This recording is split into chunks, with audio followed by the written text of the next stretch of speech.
এই সময় তার রেশন কার্ড হবে, তাকে অরুণোদয় দেওয়া হবে। বৃহস্পতিবার আনুষ্ঠানিক শুভারম্ভ হল অরুণোদয় 3.0। এদিন রাজ্যের মুখ্যমন্ত্রী ডক্টর হিমন্ত বিশ্ব শর্মা তৃতীয় পর্যায়ে অরুণোদয়ের শুভারম্ভ করেন। একই সঙ্গে সমস্ত রাজ্যের প্রতিটি বিধানসভা কেন্দ্রেও ভার্চুয়ালি এই প্রকল্পের শুভারম্ভ করা হয়। এ উপলক্ষে কাঠিগড়া লক্ষ্মীপুর গ্রাম পঞ্চায়েত কার্যালয় প্রাঙ্গণে অনুষ্ঠিত হয় অনুষ্ঠান।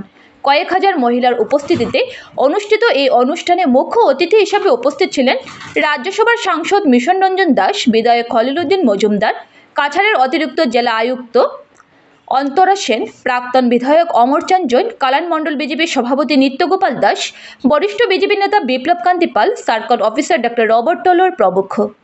অরুণোদয় 3.0টি প্রতিটি বিধানসভা কেন্দ্রে নতুন করে সুবিধা পাবেন 10,000 মহিলা।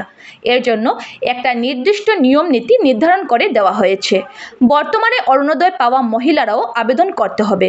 এদিন একই সঙ্গে খাদ্য সুরক্ষার নতুন হিতাধিকারী সংযোগ প্রক্রিয়ারও শুভারম্ভ করা হয়। নতুন করে সংযোজন হবে 19,99,167 জন হিতাধিকারীর নাম।